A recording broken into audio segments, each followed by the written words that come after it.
Oi, Elisa e Helena entrando. Tudo bem, pessoal? Estou fixando aqui,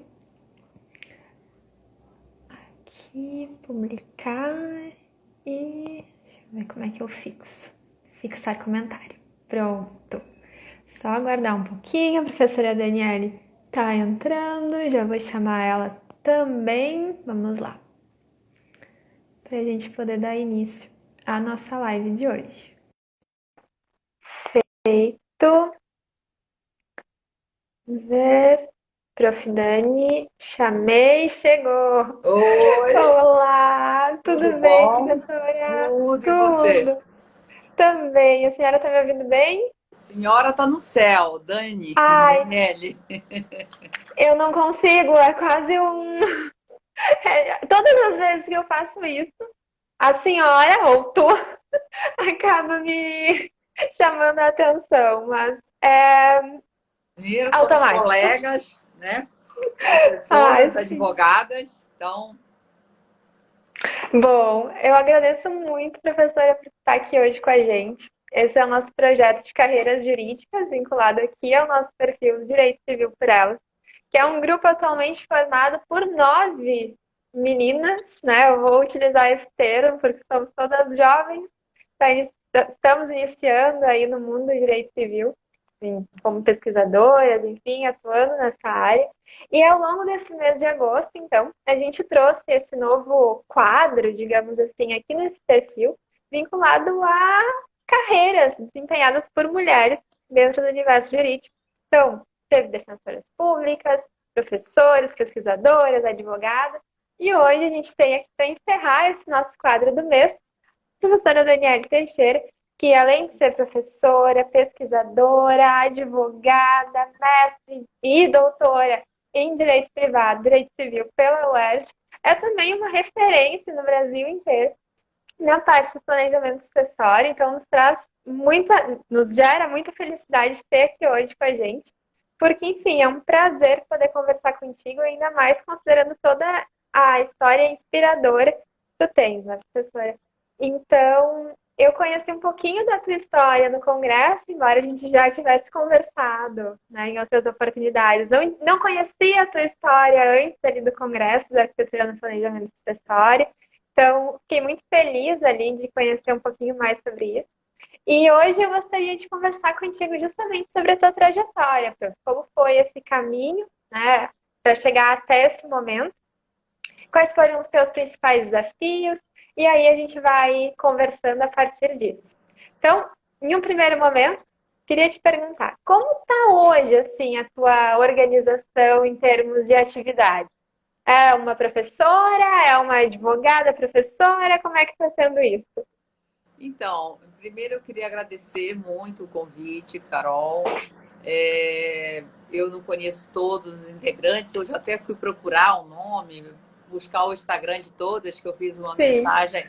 Eu, lógico, eu conheço a Elisa, a Maici, a Isabela, né? E vocês são as pessoas que eu já tenho um convívio. Então, primeiro, dar os parabéns pelo projeto. Eu fico muito orgulhosa de ver jovens advogadas, acadêmicas começando e marcando o território. É importante, isso é exercer cidadania, né? Respeito por si mesma, acima de tudo, e ocupando um espaço, uma vitrine Então, assim, realmente, do fundo do meu coração, parabéns a todas. Sei que dá trabalho, tudo dá um trabalhinho, dá um desgaste, mas também é muito, acho, recompensador você vendo né, como o espaço está ganhando, vai sendo referência, e nós, mulheres, precisamos disso, né? Precisamos de espaços como esse. Então, primeiro, e aí, mais ainda, eu me sinto honrada de ser convidada por vocês, então, realmente, do fundo do coração que eu agradeço e dou os parabéns. Bem, a minha história é bem a Lívia do Fora da Caixa, advogando Fora da Caixa, né?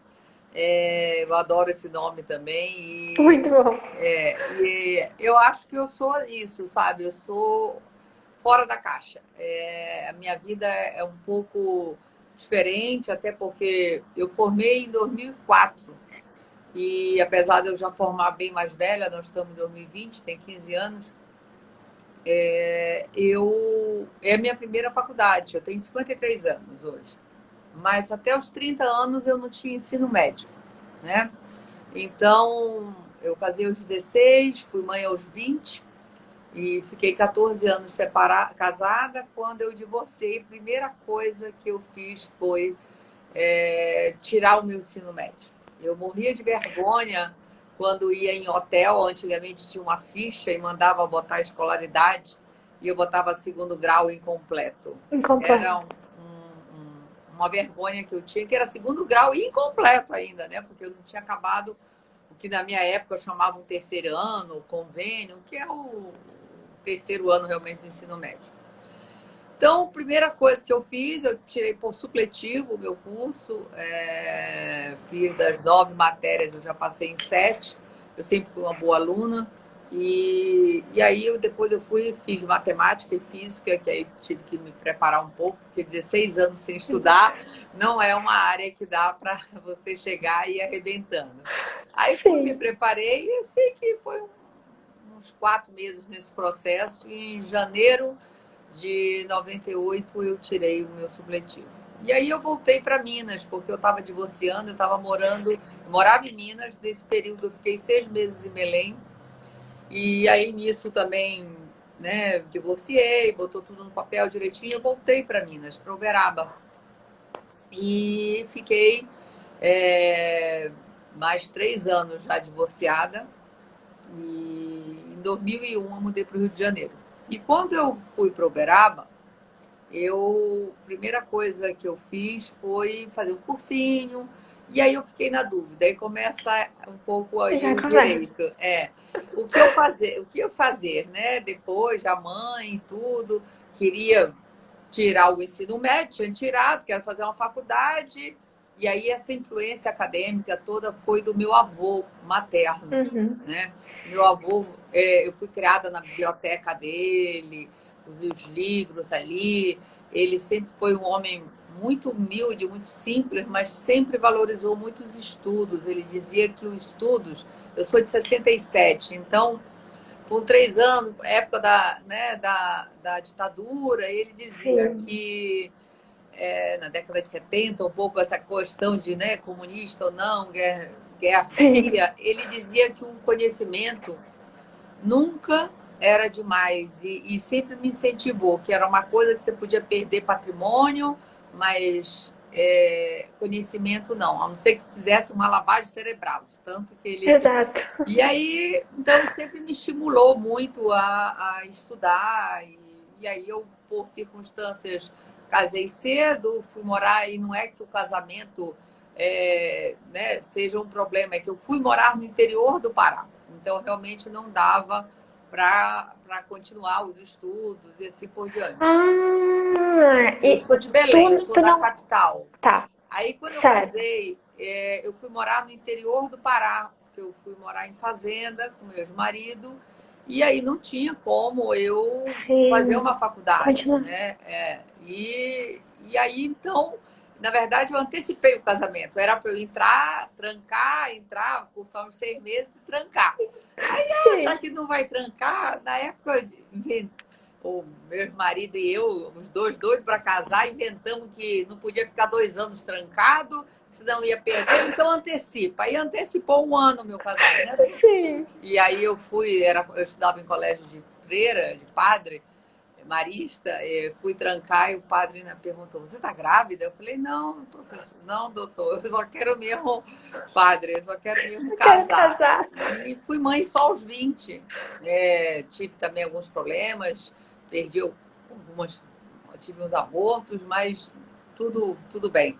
Enfim, a questão é que quando eu formei, né, tirei meu ensino médio, que curso fazer? Aí eu gostava muito de Sim. psicologia, que eu já fazia terapia, né? Que é... Aí eu digo, Importante. será que eu vou por aí? Eu sempre gostei muito de números. Então, assim, eu tirava 10 o ano inteiro em matemática, assim. Aí eu achava, às vezes eu vou para economia.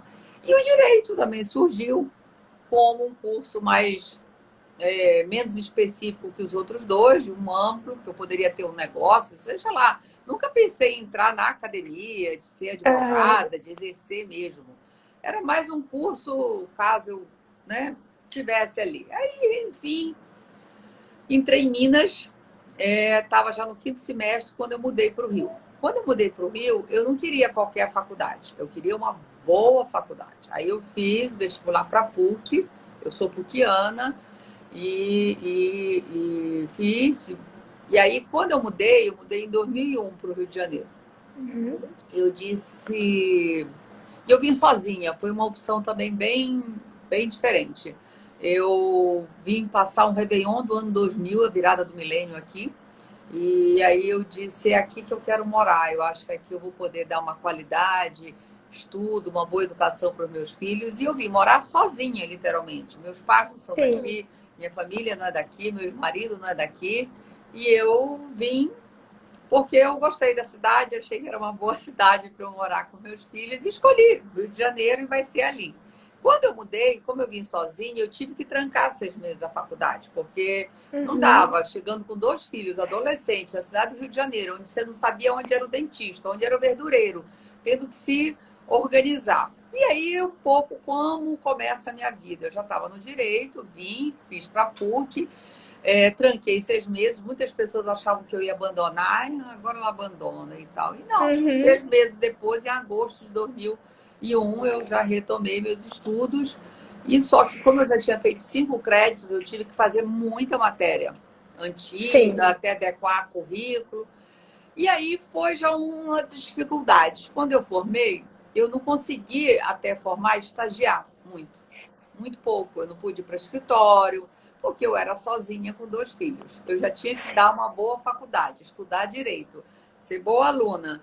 Com mãe de 2 filhos, eu não, eles adolescentes, mas tendo que fazer aquela amizade dos filhos com os outros, enfim, eu não consegui, fiz muito pouco estágio, defensoria, juizado, Uhum. muito, mas muito pouco. E com isso, quando eu formei, em 2004, dezembro de 2004, eu disse, gente, eu tenho que fazer um diferencial, porque igual a mim, tem um monte de jovens que falam não sei quantas línguas, têm disponibilidade para trabalhar, isso e aquilo, e eu não tenho. Aí eu fiz logo o AB, passei logo no Uhum. primeiro concurso, em maio eu já fiz, abril ou maio, não sei quando é que é essa época. Aí eu fiz, passei de primeira e comecei a. Aí eu já entrei numa pós, estrito senso, como monitora da PUC, que é o primeiro título meu de especialista, Direito Privado Uhum. Patrimonial, e com a professora Caitlin Murran, e também com a professora Maria Celina Bodô de Moraes. Elas que são ainda as coordenadoras do curso. E todas duas, a professora Celina foi minha orientadora na minha graduação, no meu TCC, né? Sim. A Caitlin fazia parte da banca, eu já a Caitlin que me inseriu também nessa parte de academia, eu era ainda aluna da faculdade quando eu comecei no primeiro evento da UFPR com a UERJ, que era coordenado pelo professor foi onde eu conheci Simone, Carol e Sim. assim por diante. E a gente tinha esse intercâmbio entre os grupos de direito civil das duas universidades, que é o Perfis da UERJ e a Virada de Copérnico, na época do Paraná, da UFPR. E eu já fui já assim, sempre muito interessada e tal. Aí eu entrei nessa pós e me preparando já para fazer o mestrado. Então, em 2005, eu já fui me preparando para apliquei em 2005 para iniciar em 2006 o mestrado. Porque eu disse, eu Sim. tenho que fazer um upgrade no meu currículo, eu tenho que entrar para a academia, fazer alguma coisa, senão... E aí foi. Até então, não advogava, apesar de ter tirado a OAB logo. Aí eu entrei no mestrado em 2006. Quando eu estava no meio, um pouco antes do meio do ano, lá por abril ou maio, nós ficamos sabendo de um curso de uma especialização na Itália, em Camerino, aonde a professora Maria Celina Bodô de Moraes e o professor Gustavo Tepedino fizeram o doutorado deles. com o professor Pietro Pilingieri e tudo. E aí nossa, que interessante e tal, vamos ver, informar. Aí fomos na UERJ e disseram assim, não, mas é lá no Instituto de Direito Civil, que era o professor Tepedino, na época trabalhava nesse instituto. Aí eu cheguei para o professor Tepedino, ele, a Maria Cristina mandou, eu disse, eu posso tomar a frente e organizar isso? Ele, pode, por favor, organiza, vê aí. Aí eu comecei. Fomos em 10 Sim. pessoas, 2 de São Paulo, que ela que fez o contato, e na divulgação foram 8. Entre os 8, que você conhece, fui eu, a professora Ana Carolina Brochado Teixeira, Daniel Bucar, Carlos Conder, Marcos Dantas, que eram todos lá da UERJ, Elis Brocamp, que também era mestranda, e nós fomos, com a cara e a coragem. Maria Cláudia Cairo também. E dessa turma foi uma experiência ímpar para mim, porque isso eu recomendo muito. Eu não recomendo fazer mestrado ou doutorado fora. Às vezes nós temos uma certa fantasia do que é isso lá fora. E nós temos Sim. excelentes mestrados e doutorados. E lá quase não tem aula. Então é um processo muito solitário, sabe, Carol? Então aqui eu acho realmente bastante. Agora, as bibliotecas são maravilhosas, né? Sim. Então, realmente, eu já tinha ido durante o mestrado na USP, que eu acho que é a maior biblioteca do Brasil, né? Lá de São Francisco, ali. Mas realmente lá fora é fantástico. E aí eu E isso daí foi uma fiz dois, pós-graduação. após título de especialização, porque na Itália não tem Certo. mestrado. Eles têm Sim. especializazione e doutorato. E vocês Então, ficaram por quanto tempo daí? então, foi uma especialização bem interessante, que ela era uma vez por ano, um mês, 4 semanas de aula. Então, a gente foi em 2006, sem falar italiano. Pra você ter noção, quando eu fiz prova para o mestrado, eu sou Sério? da cara, sabe? Quando eu fiz a prova do mestrado, eu escolhi a língua italiano. Eu tenho uma Sim. professora italiana aqui que chama Miriam de Phillips. Ela prepara as pessoas para fazer essa prova. Eu tirei 10. Mas ela foi ensinar fonemas. Como é que se... Assim, eu não tinha a mínima noção. E aí, isso assim, preparando, e aí chegou em julho, aulas em italiano. Lá vamos nós, fomos os 10 para lá, para a Itália. Imagina. Chegando lá, eu acho que eu te falar a verdade, que no primeiro ano eu acho que eu entendi 40% só do curso. Mas já comecei a pesquisa para o Não, mestrado mas lá, e foi fantástico. Foi uma experiência ímpar, essa especialização. E aí a gente acabou, a gente tinha aqui 3 anos seguidos, foi 2006, 2007, 2008. E em janeiro de 2009 fomos fazer a defesa, que eram em provas orais, a avaliação, tinha um trabalho escrito também por ano. E a banca foi composta assim, 9 professores, todos de toga, com decoração. Foi bem assim, em italiano, né?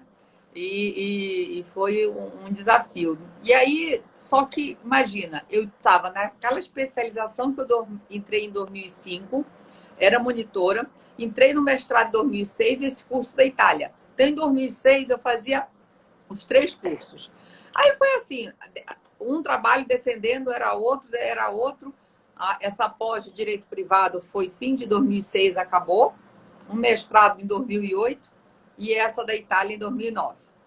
E aí, quando eu fiz tudo isso, eu não queria conseguir ler mais uma lauda de nada. Eu estava assim, exausta e tinha emendado tudo praticamente desde a graduação. Aí eu fiquei um aninho e pouco só parada. Aí o bichinho, né, da academia, de já. Aham. estudar, começa a coçar. E aí eu já fui me preparando para aplicar em 2011 já para o meu projeto de doutorado. E entrei no doutorado em 2012. Defendi em 2016. E que foi este livro aqui, que é a base da minha tese de doutorado. Essa é a primeira edição. Aí eu soltei ela, eu acho que eu defendi em março de 2016.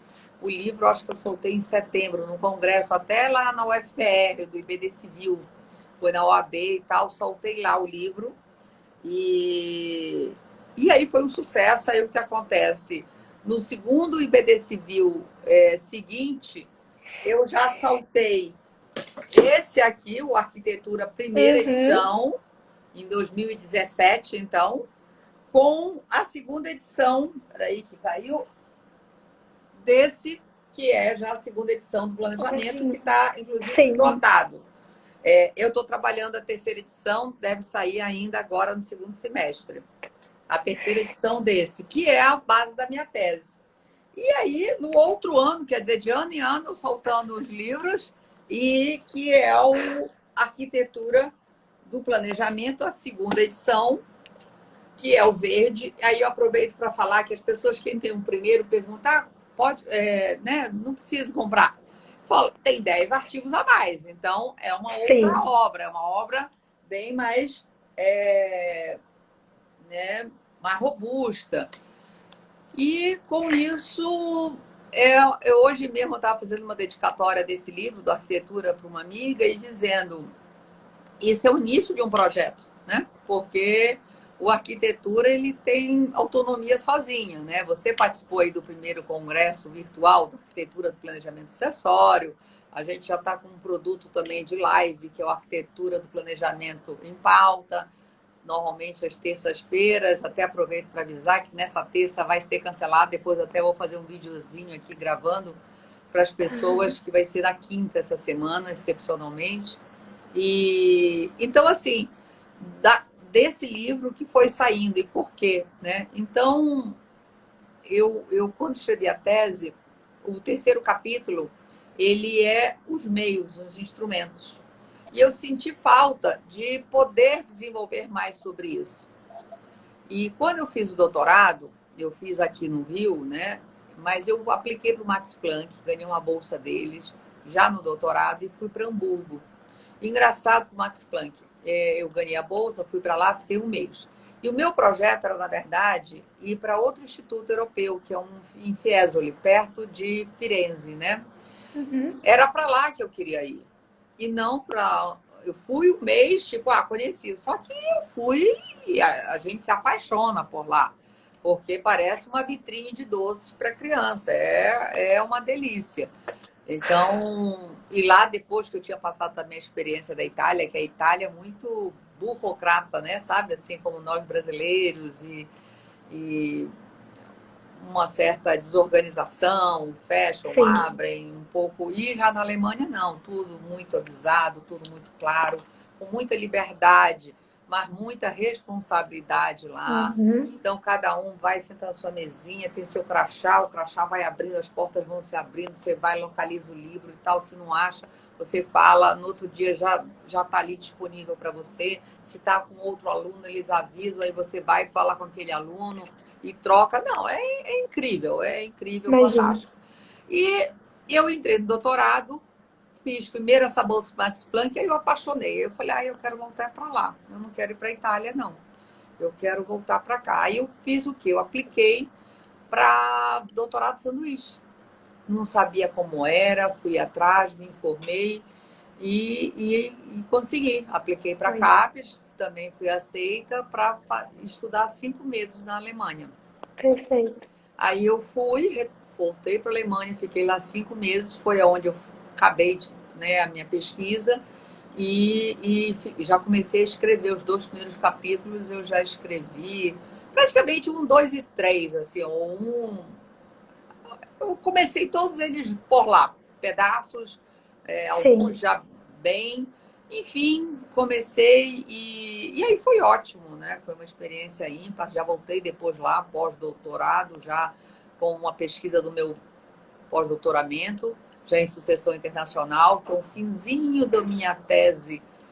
No último capítulo eu já abordo sobre bens fora do uhum. Brasil. E assim foi minha vida acadêmica. E, professora, o teu mestrado e a especialização, os trabalhos vinculados a isso, já foram também na parte vinculada ao planejamento sucessório ou essa Não, temática surgiu depois? Como é que veio não, eu essa... era toda da parte mais existencial. Aham, Meu TCC na faculdade foi A Culpa na Separação. tudo bem, que isso é um assunto superado, mas isso era em 2004, né? Não, com certeza. Estavam se Outro. falando e tal. Sim. Aí eu entrei nessa especialização, que era de direito privado patrimonial, aí não tinha nada existencial. E aí eu ainda fui para seguro, contrato de responsabilidade civil, né, de seguro do dano à pessoa. Foi o que eu consegui Aham. um pouco, contrato de seguro. Foi um pouco que eu consegui um pouco mais de tocar na pessoa, porque não tinha Sim. família, não tinha parte geral, privacidade, nada. Aí, quando eu entrei no mestrado, eu quis fazer uma dissertação sobre privacidade da pessoa notória. Comecei com esse título. E aí, quando você faz metodologicamente, eu sei que você também, né, tem uma ótima professora de metodologia, Ah, foi sua tenho. orientadora, Simone, é incrível como ela consegue fazer a coisa difícil ser fácil, Parecer né? muito fácil. E ela é excelente, até tenho indicado assim para algumas pessoas, digo, olha, entra lá no YouTube dela, que tem toda Isso. uma orientação. E um dos objetos, uma impossibilidade, é você não ter material para fazer pesquisa. E foi o que eu me Sim. deparei, porque nós estamos também falando em 2006, não tinha tantos casos, era no caso ainda, era Daniela Sicarelli, que eu acho que você nem conhece esse caso, de tão... Ai, sim, eu lembro quando eu era criança, porque em É, 2006 eu era uma criança. e aí Então eu teve... lembro da. E aí eu desenvolvia, aí eu vi que era impossível. E a professora Maria Celina, que foi minha orientadora lá Aham. no mestrado também. Aí eu disse, olha, não tem material sobre isso. No manual era meia página só. Parágrafo, Não, sim. aí ela disse, por que você não fala então de privacidade, que era também os limites da privacidade? Só que eu não publiquei a minha dissertação, foi uma pena. Até assim, eu quero ver até se às vezes. Mas é que mudou tanto, foi uma área que mudou tanto. Então, assim. Sim. Mas tinha um capítulo tão interessante, que era o segundo capítulo, foram 3 capítulos, que foi bem, bem bacana. E aí, o que era para ser uma dissertação virou um terceiro capítulo, que foi direito de imagem Uhum. da pessoa notória ou não. Então, o que seria o tema, É né, uma foi mudada. privacidade, de uma Sim. forma geral, mas com a questão do direito de imagem da pessoa notória ou não, foi o terceiro capítulo. Perfeito. É, então, assim, sempre na área existencial. Na Itália, o meu tema era a comparação do direito de imagem também, que é o artigo 10 e o artigo 20 nosso, e artigo 10 do Código Civil Italiano, no ambiente virtual. Foi um dos trabalhos mais difíceis que eu fiz na vida, Ah, que porque tinha de ser bacana. em italiano, tinha que entender de privacidade, tinha que entender de direito de imagem, de responsabilidade civil e de ambiente virtual. Então, foi um desafio para mim muito grande. E, e aí também não publiquei, foi uma pena, devia ter aproveitado que eu escrevi em português depois que eu traduzi para o italiano, mas devia ter feito ou pelo menos um artigo dali, alguma coisa assim. Então eu estava só nessa área. Quando eu entrei no doutorado, eu tinha ficado aquele tempo sem estudar, que eu acho importante às vezes você ter um amadurecimento jurídico. Sim. E aí, quando eu saí do mestrado que eu acabei, eu comecei, por acaso, em maio de 2009, comecei a trabalhar com o professor Gustavo Tepedino como Uhum. coordenadora da pós-Lato Sensu na UERJ. E foi excelente. Então, até então, não estava advogando, aí eu fui ficar mais nessa parte de aula, de coordenar. Eu trabalhava no Instituto de Direito Civil, que era organizando congressos, Sim. era cursos em company, ali tinha várias empresas, desde públicas a privadas, então era para a área do jurídico dessas empresas. E fui ganhando experiência nessa parte e trabalhando sempre como mestranda, com pesquisa também, bolsista da CAPES. Então, eu fui advogar depois do doutorado, na verdade. Aí eu fui ser sócia Sim. do escritório da Heloísa Helena Barbosa, né? Que é a atual diretora da Faculdade de Direito, a primeira mulher, né? E a Heloísa, que foi minha orientadora no doutorado. E quando eu quis mudar, eu já quis ir para para planejamento. Eu já entrei mais ou menos com a ideia, não sei se Direcionada. planejamento em si, mas eu queria sucessões. E Perfeito. aí eu fui escolhendo as matérias, já assim, legítima, direito comparado, uma matéria que eu fiz com o Uhum. Anderson Schreiber, professor Anderson Schreiber. Depois eu fiz Sim. uma com o Carlos Conder, Institutos, sobre historicidade dos institutos de direito civil. Aí eu fui escolher testamento. Eu já fui meio que direcionando algumas matérias em estudos que eu fui, autonomia, numa matéria da Heloísa. Uhum. E aí eu fui advogar depois, mas eu quis ir para essa área mais, e foi um grande desafio. A minha tese, eu tive muita dificuldade, porque você passa em planejamento por todo o direito civil, né? Desde parte Uhum. geral, capacidade, obrigações, e era uma área bem mais total zona de desconforto, né? Não era Sim. uma área que eu já tivesse. Então, eu escolhi ir para essa zona de desconforto e que acho que a gente sempre cresce com isso, né? E eu fico feliz do livro ser de 2016 e ainda eu trago lá fundamentos sobre a questão da legítima, eu trago questões bem, bem interessantes, flexibilização do quadro 26, bem de fora do Brasil. Quer dizer, assuntos que eu já tratei lá na tese e assuntos que estão, na verdade, aí bombando na atualidade, né? Exato. E, professora, a senhora mencionou questões de dificuldades envolvendo o desenvolvimento das pesquisas, o desenvolvimento da tese, das dificuldades pessoais acadêmicas, né, que a gente acaba enfrentando em virtude de um tema, em virtude de um desafio que nos é proposto, assim, pelo estudo mesmo.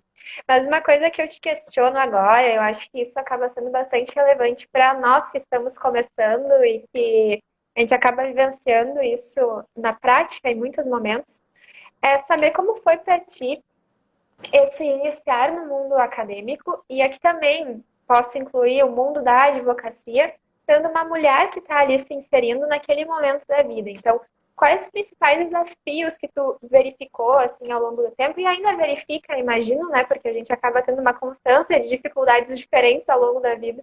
Mas tu gostaria assim de pontuar nesse momento, olhando para Olha, trás, assim, o a que te questão pareceu da. mais. Eu fui buscar duas orientadoras, né? Busquei duas professoras mulheres, né? Sim, E baitas professoras e sempre admirei muito e sempre sim, foram meus nortes academicamente. Mas com certeza eu falo do sacrifício desde a graduação, né? Eu não pude trabalhar, eu não pude estagiar porque eu tinha que ser mãe de dois jovens sozinhas, eu não tinha fim de semana, era tudo só comigo, férias também, feriados, então realmente eu vejo que em mães que têm filhos pequenos é uma dificuldade muito grande, inclusive academicamente também, porque você sim, vê agora na quarentena baixou a produção acadêmica das mulheres drasticamente, né? sim. Porque você acaba sacrificando, você tem que atender tantas outras demandas, então eu vejo assim que os filhos, hoje em dia, eles não são adultos, né? Foi um processo. Eu nunca tive eles pequeninos, mas eles eram adolescentes, mas aonde precisavam muito de mim. De ti. Sim. Então, quer dizer, eu fui para a academia já em função desse sacrifício, que eu precisava, como eu disse, quis fazer um diferencial no meu currículo, porque eu falei, eu não tenho tempo para de dedicar para um escritório, como os jovens ali, eu tinha Claro. amigas de faculdade que estagiavam e tal, e eu dizia, eu não tenho essa disponibilidade de tempo. Então, a minha carreira foi se moldando em função muito do que eu podia ter como tempo. Aí, lógico, a Uhum. academia, eu sempre fui uma boa aluna, você vai gostando, né? Você vai gostando de pesquisar, da coisa que quando morde a gente, não tem como. Você fica um pouquinho e depois já quer estudar de novo.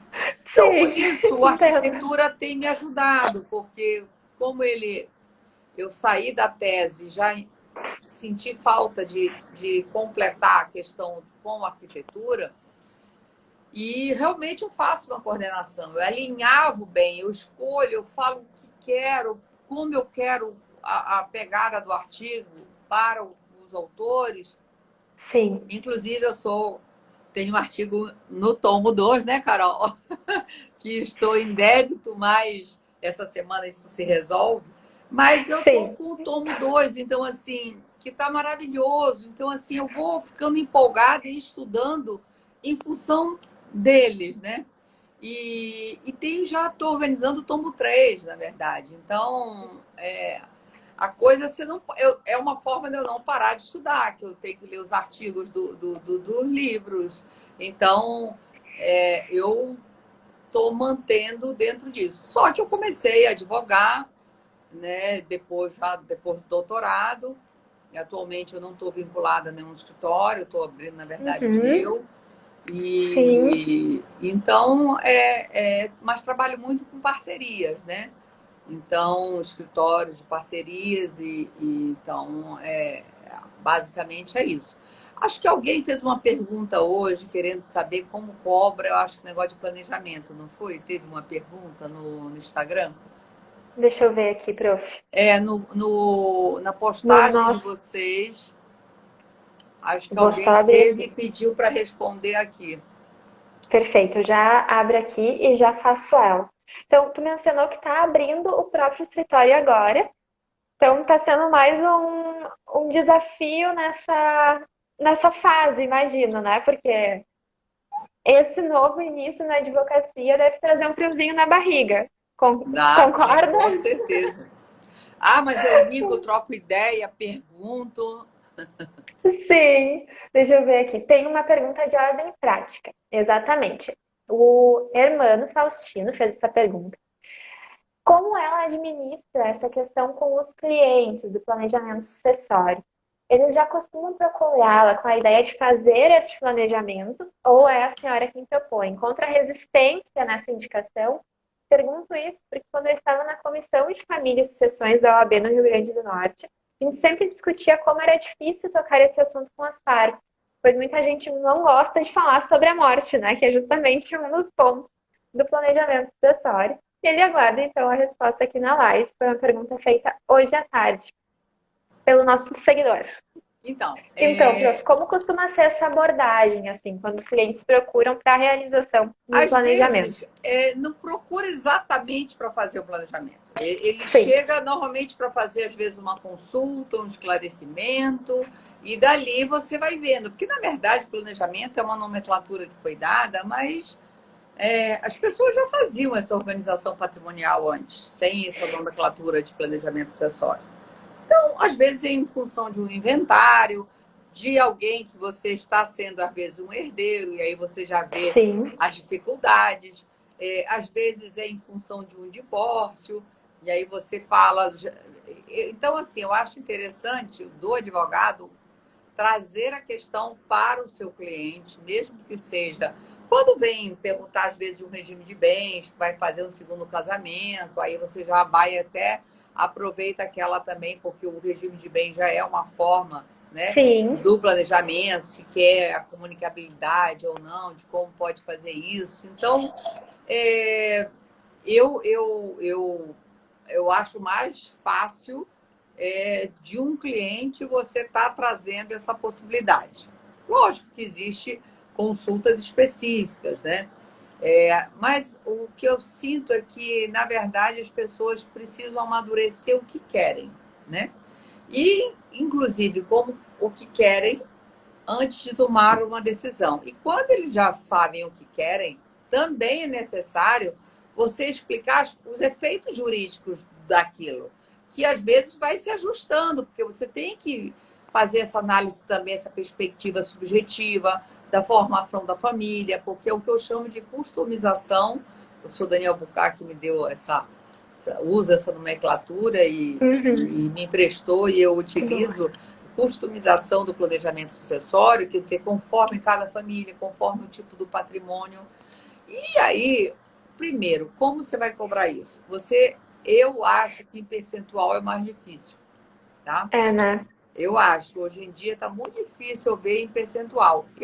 eu faço em função das necessidades do trabalho, até porque, às vezes, um planejamento que você possa ter, um patrimônio de 10 milhões, uma grandeza disso, pode te dar 3 vezes mais trabalho do que um de 20 milhões. Sim, Então, não é o percentual em cima, porque como planejamento não é um inventário, entendeu? sim, Planejamento você vai ter, dependendo, às vezes, fazer vários tipos de instrumentos, protocolos isso. familiares. Você vai ter que fazer um complexo de testamentos, às vezes não é um, é Não, da família, entendeu? Então, eu acho mais fácil cobrar mais ou menos dentro do que vai ser preciso. Você pode fazer isso por etapas para não ficar caro para o isso. cliente. Faz Essa é uma assim, vamos fazer alternativa. um cronograma. Isso Primeiro aí. vamos, às vezes você precisa ter inventário em paralelo, então você não consegue nem uma das etapas do planejamento é levantar o patrimônio ativo e passivo.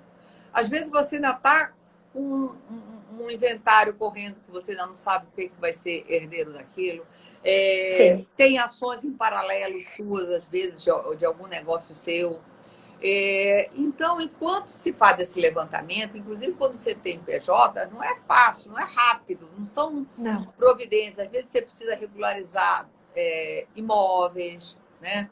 Então, eu aconselho fazer meio que dividir em etapas e vai cobrando por tarefas conforme o trabalho de Perfeito. cada etapa, né?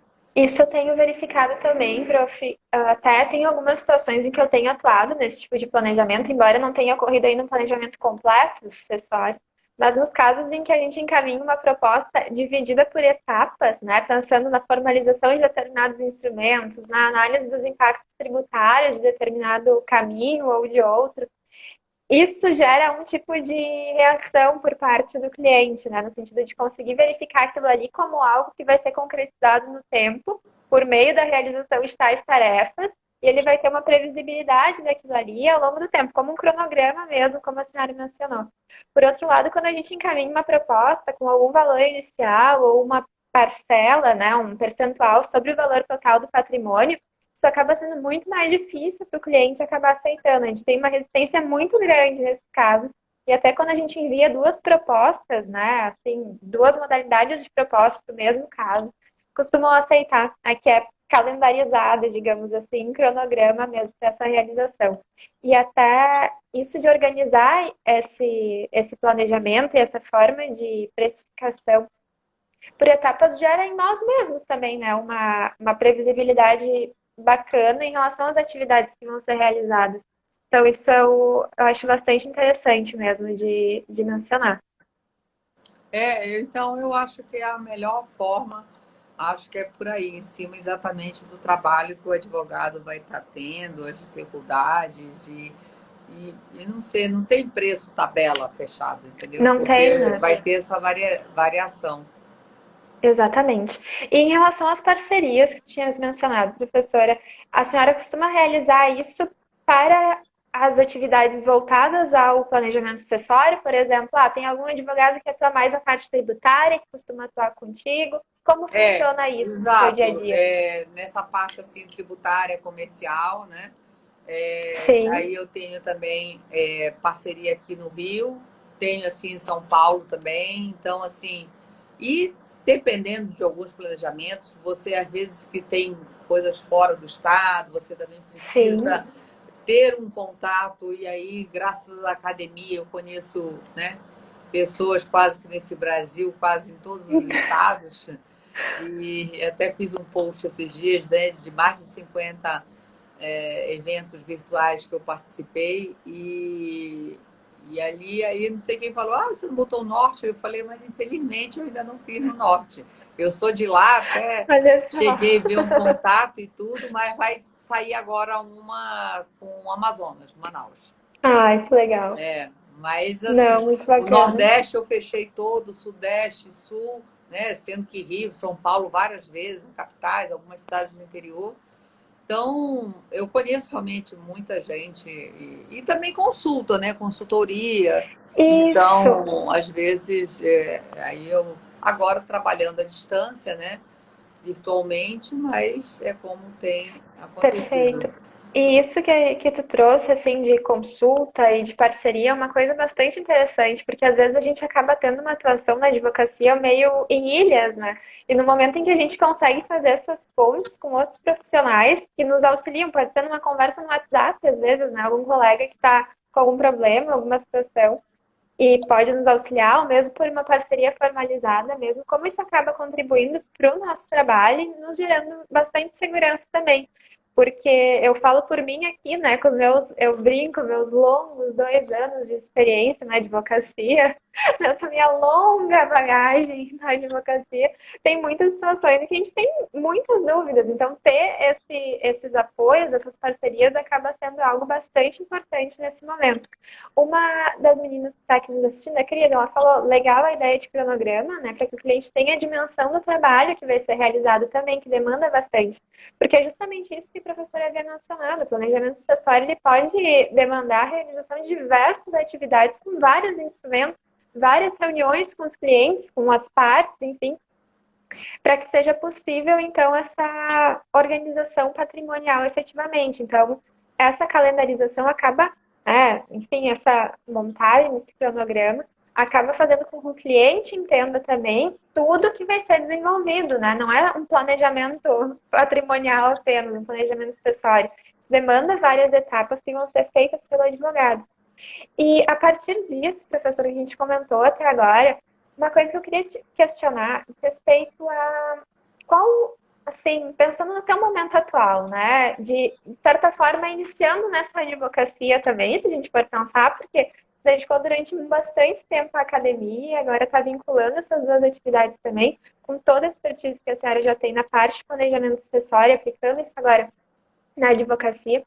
Conselho que daria assim para estudantes de direito que estão indo na graduação, que estão no mestrado, doutorado, e também para os profissionais que estão iniciando nesse mundo agora, né, no direito civil, enfim, se aventurando aí na advocacia. O que tu consideraria, com base em toda a tua trajetória, quais foram os pontos assim que te disseram, bah, eu aprendi muito com isso, eu acho que as pessoas devem atentar para isso, que é algo que significou bastante para mim. Olha, primeiro, nunca é tarde para se começar. Isso é a primeira Perfeito. coisa. Não tem essa questão de ser velha. Eu, aos 30, quer dizer, eu acho que a média aí das pessoas que estão vendo aqui esse deve ser em torno dos 30. Então, 30 e poucos, 35, 33. Eu não tinha. Quantos anos você tem, Carol? Eu sempre me embanando na hora que me perguntam minha idade. Eu tenho 26. Porque na minha cabeça eu parei nos 17. Mas Então, eu tenho 26. imagina, você com toda a sua bagagem, já está com mestrado, advogando, imagina mais 4 anos para eu tirar meu ensino médio. Então, Sim. nunca é tarde. Isso eu acho que é o maior exemplo que eu tenho e de se lutar. Então, mesmo pessoas, eu formei aos 40, quer dizer, em 10 anos depois eu já estava com meu mestrado, isso, aquilo. Então, nunca é tarde para se começar. Nem todo mundo tem os mesmos caminhos, a mesma disponibilidade de Sim. tempo. Então, com isso, agora, estudar, se aperfeiçoar, aproveitar agora, fazer cursos, né? Se atualizar. Eu trabalhei 10 anos em pós-lato sensu com o professor Gustavo Tepedino. Eu fui coordenadora de 2009 a 2019 da pós de Direito Civil Constitucional da UERJ.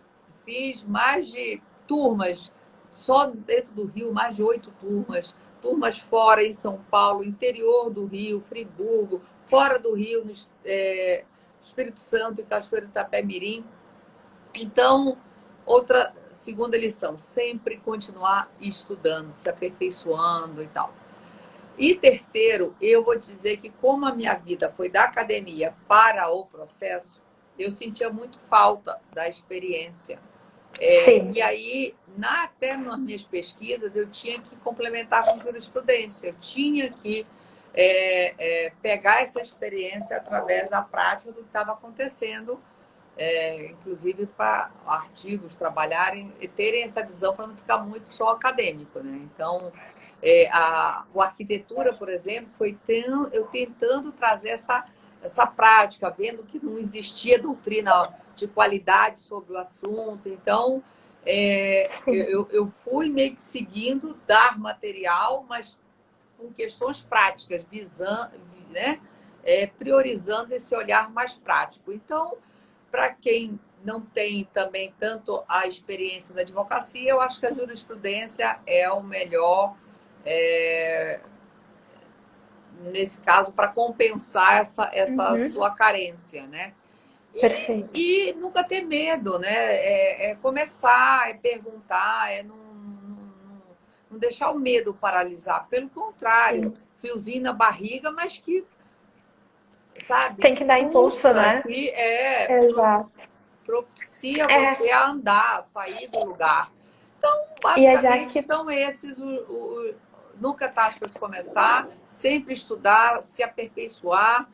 É, quem não tem tanta experiência prática está sempre fazendo pesquisa de jurisprudência para estar sentindo, trocar. E aí, tanto academicamente quanto profissionalmente, trocar ideias. isso. Trocar ideias, experiências, é fantástico isso. Academicamente, você está lendo, você dá para uma outra pessoa ler, é um outro É olhar, outra. né? E também, eu estou com esse problema, o que vocês acham? Trocar uma ideia. Então, esse passo do trocar ideia, você agrega muito. Sim, a Jaque trouxe aqui, né, uma frase que eu acho que faz todo sentido nisso que a gente está conversando, e faz muito sentido também se a gente pensa que a gente inicia agora o próximo mês, que é o mês de setembro, tem toda a campanha envolvendo saúde mental, enfim, e o Setembro Amarelo, que é a ideia de que cada pessoa tem seu tempo, né? Então, às vezes, a gente tem nessa ânsia de fazer as coisas muito rápido, de logo se formar, de logo ingressar no mercado de trabalho, de logo concluir o mestrado, de logo fazer tudo. Às vezes, a gente acaba se comparando com outras pessoas que tiveram oportunidades diversas e que, por diversas outras razões, não estão em outro local no momento, né? Mas que vão ter o seu sucesso no seu tempo. Então, eu acho que esse é um ponto bastante importante, assim, para reiterar sempre de cada pessoa tem o seu tempo e cada trajetória é uma trajetória única que vai, né, se concretizar em tempos diversos. E isso que a senhora trouxe também de compartilhar os problemas, compartilhar as dúvidas, compartilhar a produção acadêmica é outro ponto que me parece extremamente importante, porque tanto na advocacia assim autônoma, né, ou quanto no âmbito da academia, o que a gente percebe, e eu acho que nisso as meninas aqui do Direito Civil, por elas vão concordar comigo, é que às vezes a gente tem ilhazinhas mesmo, que são muito fechadas e que a gente acha que é inacessível aquilo ali, que a gente não conseguiria participar daquele ninho, né? Que seria muito difícil ter acesso a determinadas informações.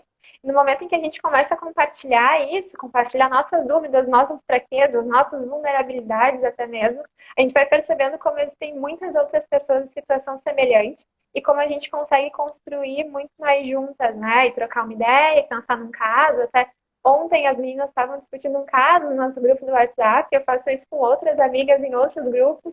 Então, é isso, sabe? Eu acho que essa troca que é propiciada nesse mundo digital, em que a gente está no meio de uma pandemia, mas ao mesmo tempo a gente consegue estar conectada com tantas pessoas do Brasil inteiro, acaba sendo muito importante e bastante relevante. Bom, eu não sei se a gente tem mais alguma pergunta aqui, ó, que a Drica traz, né? Mas esse ano de pandemia, né? Cada um é um universo particular, exatamente. Então, talvez unir esses universos, seja por meio de uma live, que a gente consiga discutir aí uma dica para como cobrar nesses planejamentos sucessórios, seja por meio de uma conversa no WhatsApp, um áudio que a gente manda para a colega quando está com um problemão em algum processo, precisa de uma outra visão, né? Ou uma leitura crítica de um texto do amigo, que também pode ajudar bastante. Acho que é esse compartilhamento, que às vezes a gente fica um pouco difícil, né, nesse mundo tão competitivo que a gente está, que acaba fazendo a diferença e fazendo com que a gente possa melhorar continuamente. Então, prof, eu te agradeço infinitamente por estar aqui com a gente, por ter aceito o nosso convite, por ter Imagina. compartilhado a tua história com a gente, que é tão inspiradora e que nos faz sempre, me deixa particularmente muito emocionada. E eu sei que isso, quem está nos assistindo, igualmente fica. Então, fica com a palavra se quiser fazer mais alguma consideração, porque daqui a pouquinho encerra o nosso tempo, e daí a live cai, eu tenho que salvar toda aquela coisa de Instagram, né? Então, eu te agradeço muito de verdade por estar aqui. E fica com a palavra, Bruno. Não, eu realmente quero agradecer, Carol, vocês terem me chamado. Também já participei lá do advogado Jovens Bedermanos, né? Muito obrigada por você estar sempre lembrando de mim. E eu acho assim, eu conheço, né, vocês quatro, a Isabela já trabalhou numa pesquisa comigo, a Maici trabalha comigo na organização dos livros, trabalhou já com pesquisa comigo, nós estamos escrevendo artigo, trabalhamos no Congresso, a Elisa eu indiquei, dei várias dicas para ela lá em Hamburgo, até uma amiga nossa que estava lá. Então, assim, dizem que na academia é um mundo de muita vaidade. Mas eu quero dizer assim, eu acho que isso é do ser humano. As pessoas de todos, se for no médico vai ter vaidade, se for na empresa também vai ter vaidade, isso é do ser humano. O que eu posso dizer é que eu encontrei meus melhores amigos são da academia. Né? Então, eu acho que ao mesmo tempo você já faz uma seleção de pessoas que pensam parecido em querer estudar, em aperfeiçoar. Então, você já seleciona um tipo de pessoas parecidas que têm algo em comum com você. E, por exemplo, quando você está lá fora e vê pessoas que estão brasileiros, que você não eram nem seu amigo, você vai conhecer. Eu tenho amigos de Hamburgo brasileiros que eu fui conhecer lá e também estavam no mesmo objetivo de ir lá pesquisar. Então, isso você já vai criando uma certa coisa em comum, né? Então, eu quero desmistificar um pouco, desconstruir essa coisa. Lógico que tem vaidade, sim, mas como tem em todas as áreas. E eu sou uma pessoa muito feliz eu me acho uma pessoa milionária, porque eu tenho amigos maravilhosos. E isso que é a riqueza de uma pessoa. Estou muito feliz de estar aqui contigo hoje, de aprender contigo, de ter essa oportunidade de aprender contigo. Eu Ah, acho que é, é incrível, assim, eu nem tenho palavras, na verdade, para agradecer. E eu acho que E tem a duas professora palavrinhas, Simone, é humildade e gratidão. Isso isso, eu acho que cabe. isso é bastante significativo. A professora Simone usa um outro termo. A gente estava tomando um café juntas e ela usou um termo que era que ela encontrou a matilha dela, como se ela encontrasse assim, dentro disso tudo, dentro desse mundo todo, a gente vai encontrando essas pessoas e a gente vai, né, se unindo. E E é é engraçado como que é um fio condutor que se eu me dou bem com a Simone, eu sou muito amiga do Daniel, aí os amigos vão se combinando assim, sabe? sim, Vai sim, tendo sim, porque sim, tem sim. algo em comum nessas Tem. pessoas. Tem. Isso é muito legal, assim, de perceber e de ver como essas ligações, elas se refletem em vários lugares. Então, aqui no próprio nas meninas também, várias que já têm contato contigo de outras épocas, e aqui a gente vai se encontrando, né? Embora a gente nunca tenha, eu e as meninas nunca tenhamos nos encontrado presencialmente, por exemplo. Mas, enfim, existe algo que nos liga. E assim a gente vai indo e tentando criar, né, esse ambiente cada vez mais acolhedor e cada vez mais, enfim, aberto para que outras e outras e outras pessoas possam entrar nessa nossa matilha também, digamos assim. Então, Prof, te agradeço muito, muito, muito pela live de hoje. Agradeço a todo mundo que está aqui com a gente. A live vai ficar salva, porque a gente ainda está no nosso tempo, eu vou conseguir salvar ela aqui. E, de verdade, muito obrigada por estar aqui com a gente. Eu Tá que bem? agradeço, viu, Carol, mais uma vez. E sigam em frente, que vocês têm um caminho muito bonito aí pela frente. Viu? Muito Ainda vou obrigada, dizer, Prof. eu lembro quando elas começaram lá. Quando eram umas guriazinhas. É. Prof, e a gente vai ter o sorteio do livro da senhora também, né? Que a gente vai divulgar no nosso perfil na É. próxima semana. Então o pessoal fica ligado e a gente vai conversando também para fazer esse sorteio. Tá Tá bem? joia. Um beijo. Um beijo muito grande. Boa Tchau. noite, pessoal. Boa Fiquem bem. noite. Tchau. Tchau.